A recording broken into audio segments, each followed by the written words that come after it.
Welcome back to the Her Fertility podcast. In this episode, we are going to dive into the experience of pregnancy loss. And if you have experienced pregnancy loss, I am deeply sorry for your experience. Pregnancy loss is something that I truly believe no woman should have to navigate on their own. Yet the statistics show that 1 in 4 pregnancies ends in a loss. And we know that women are suffering in silence after their loss. And in this episode, we're going to unpack that experience so that whether you have experienced loss or you have a friend that's experienced loss, you have more support tools to use. Pregnancy loss is impacting 1 in 4 pregnancies. Statistically speaking, 1 in 4 will end in a loss. And I say that repeatedly because to me, it's a wild statistic that we should be paying more attention to. And so pregnancy loss is the loss of a pregnancy. There are, of course, varieties within this. You can lose a pregnancy at any point in the pregnancy. Statistically speaking, the majority are in the first trimester. But I would argue it doesn't really matter when it happens. It is still very challenging to navigate. And the reason why, and I think that this is one of the most unspoken truths about pregnancy loss, is unlike other loss that we experience as humans, right? We might lose a pet or a loved one, and those are really hard experiences. Those are hard on the heart, on the mind. We feel the feeling of grief and loss and like really missing that person or pet, and that is a valid experience of loss. But pregnancy loss also is happening in your body. So your body is also experiencing what was being pregnant and now not being pregnant. And there is a beautiful book called The Body Keeps the Score that dives into how the physical body has memory. And there is an experience living in your system. And this is why sometimes therapy doesn't work for people, or therapy can actually feel more triggering for somebody who's had a miscarriage because it's all in the mind when we're like talking about it. But this is something that's happened in the body. So if we're not addressing the body as well and supporting that part of you, then it might be causing more harm than good. When we can start to see pregnancy loss as its own thing, yes, there's grief involved, there's loss involved, there's all of that, but it is its own category. It is not like other losses. Then we can start to support women in a real way who've experienced this. Now, if you've been around my work at all for any length of time, you've likely heard me talk about the nervous system. And I argue, especially when it comes to loss, we have to understand what's going on with the nervous system, but we also equally need to understand what's going on with the subconscious mind. So let's talk about both. And then at the end, I'm going to give you some new perspectives that might help shift this for you if you really feel stuck in the experience of your loss and like you don't know how you're going to move forward. And so a review of the nervous system, we know that our nervous system has 2 states. It's sympathetic or survival state, and then the parasympathetic or rest and digest state. And in its survival state, it can look different for different people. So you've likely heard there's a fight, flight, freeze, fawn response. Those are not one thing. Those are 4 different ways that we respond when we're in survival mode, all because our system is wired for survival. Not because you're weak, not because you can't handle it, not because of anything else other than you're human. And so your nervous system might respond to this thing that is a threat, right? Like grief and loss are painful, and the subconscious mind's job is to keep you from pain. It's going to perceive this then as something that's threatening because it's causing you pain. Therefore, your nervous system is going to respond with one of these 4 ways. So if your system is responding with fight, this might look and sound like you are very defensive of the loss of what happened. When somebody brings it up, you immediately become angry, aggressive. You might like bite back with a like whatever the response is, like, we don't talk about that, or how dare you ask me, or whatever. It looks different for different people. You feel physically tense in your body, like you are about to engage in a fight, whether, that comes out of your mouth or not. So that would be a fight response.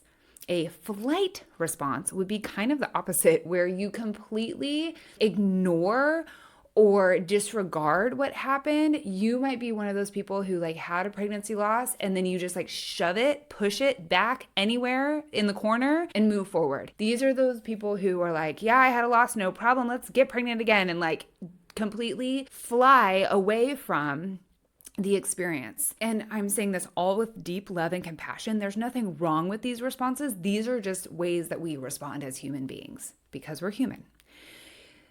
So that's fight and flight. Then there's the freeze response. The freeze looks like you literally don't breathe. Like you're holding your breath. You're so afraid to do anything. You feel frozen in time, like the world is moving around you, and yet you are in the same place. Like emotionally, you even maybe physically, like you're not leaving the house. Like you are frozen. That's a freeze response. And then the fawn response is, if you think of fawning over, like literally not having even the strength or the ability to get up, and it's just, oh, this is something that's happened. It's knocked me over. I have no energy to do anything else but be in this fawn response. That's fawn.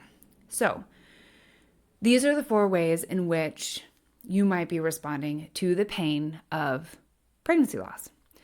And again, all of these are natural, normal ways. There's nothing wrong with them. And they're also not something that you have to continue to loop around and process, and you can absolutely process through them.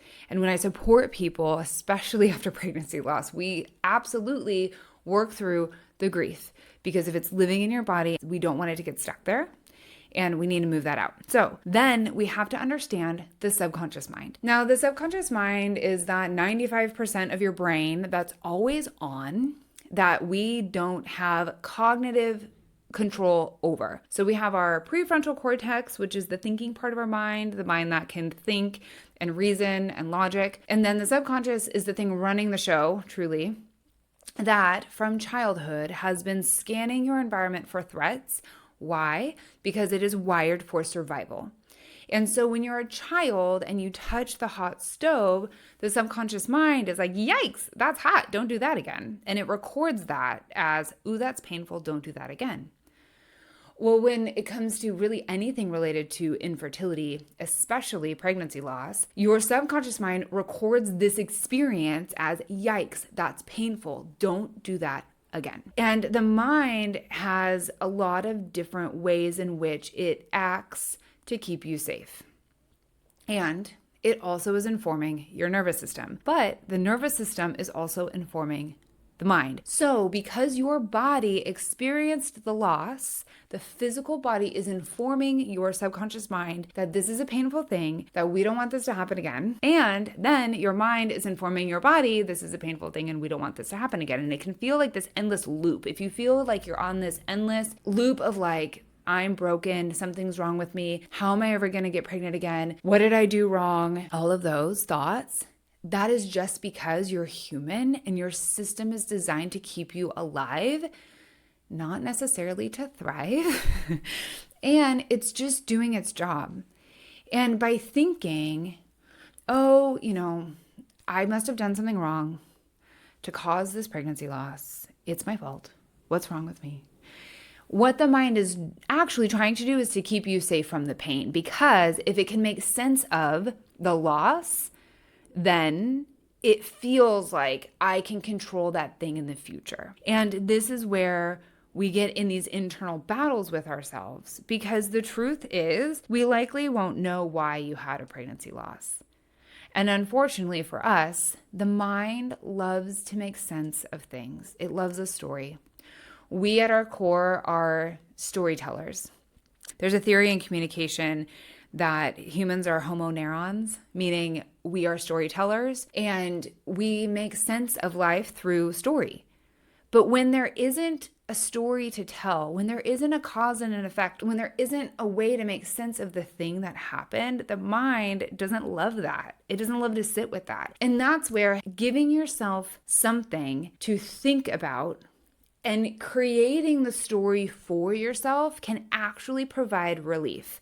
Not because we don't want to live in reality, but because the mind is looking for something to make sense of what happened to you. The mind wants to know why this hurt so bad so that it cannot do it again in the future and keep you safe. And if you're tracking with me, then I'm going to give you some ways that you can have a new perspective on what happened so that your mind has a story to tell itself. Not because this is necessarily fact or true or like we have evidence. And I think this is where we get really lost, because the social narrative is like we need the data and the evidence and the proof. Yet there is so much unseen in fertility. There's such a magical component to it all that there is just part of it where we're not going to have that. And if you can accept that, then we can create a story for you that isn't self-degrading, that isn't putting you at blame, and that will help the mind have a full story loop that it can, feed on. And so this is where a lot of people will turn to their religion or their belief system and lean into this is an angel in heaven, or this was, part of the bigger plan. And if that helps you feel better, then run with it. Right? Like that's fine if that's your narrative. But what I want to offer you is maybe a different perspective and a new way to think about it. So there's a book called Spirit Babies where I first heard this idea. And the more that I work with individuals who've had loss and then gotten pregnant, the more that this idea feels actually very true to me. And so that's why I'm sharing it here. Again, we're in the more magical part of all of this. And the idea is this, that the soul wasn't lost. So while the pregnancy didn't continue, the soul was not lost, and that there is a beautiful special space somewhere where these little souls are until they come earthside to be with us here. And instead of the soul being completely gone, it's just that little soul returned to its safe space on, the energetic side, the magical side, the rainbow side, whatever side you want to call it. I like to think like they traveled across a rainbow bridge back to where they were before, and they're just waiting again. It's not that they were lost. It's that they're there, and they're patient, and they're very loving. And even though you lost the pregnancy, you didn't lose that sweet soul. And so I invite you to try that story on and see how it feels for you. And if it feels good, then that can be the story that your mind is searching for. And you can continue to process the loss and then move forward in a really beautiful way, where you open back up to the possibility of conception, just like all of the beautiful members inside the Fertility Frequency Collective are doing. My collective is designed to help open you up to the fertility frequency, which means the openness to be fertile and conceive. And having this type of story loop can help you. And I want to share one last note here. Last night, I can't even make this up. Last night, so I didn't actually know I was going to be recording this podcast today, but it is very serendipitous what I'm about to share with you. So last night, I was doing my personal meditation that me and my husband do every night. We do 15 minutes of meditation before we go to bed. We keep each other accountable. I'm so grateful for that. And most of the nights I try to just have an open mind and allow what comes. And last night I was doing very good with my open mind, which isn't always easy because sometimes there's a lot going on up there. But I just felt really like grounded. And all of a sudden, it was as if this sweet little girl came to me in my mind with a little piece of white paper that was folded in half. And she was so eager to hand it to me. And so I took it, and as I looked up, I saw that she was running back to join a bunch of her little friends and souls. And it was as if all of these little perfect children were there, and they were all reaching out to hand me their piece of paper that was folded in half. And so, I magically grabbed a basket because only in your mind can that happen. And I in my mind grabbed a basket and they started filling the basket with their notes. And they were so excited and just such a feeling of love. And I said, thank you, for this moment. It was so sweet and so precious. And I just got the sense that they were asking me to take these notes to their future mamas. Because this is what I do. I work with women who are ready to be mamas, right? And so I just confirmed, yes, I will share your notes with these beautiful women. And I opened one of the notes and it said, I love you. And I'm getting teary-eyed now talking about it because even though, yes, this was in my meditation, in my mind, it felt so real. And if you are listening to this and it feels real for you too, then that's a message you were meant to hear for whatever reason from me right now. And so there is some sweet soul on the other side who loves you and wants you to know that. And like I said, I wasn't planning to record this podcast today, but I was working and I went on a walk and there was just this thing in me that was go record the podcast because I had the time to do it. And I wasn't even thinking about this moment until, we were kind of deep into the podcast. So I'm sharing it out of trust that it's landing where it needs to land. And so if any of this resonates with you, I'm so glad. And I hope that you will find the support that you need through my Fertility Frequency Collective, because in there we do lots of this support work for both your mind, your body, and your heart. And so thank you from the bottom of my heart for listening all the way through to the end of this episode. It means so much that you're here. Thank you for joining me on this week's episode of the Her Fertility Podcast. I am so grateful you're here. If you found this episode valuable, then I'd love for you to join me on the next one. Share it with a friend and rate the episode with a 5-star review so that the podcast can reach the women who need it most. If you have any questions about what you just heard, please connect with me on social media at herfertility.support. Find the right type of support for your fertility journey in the show notes below.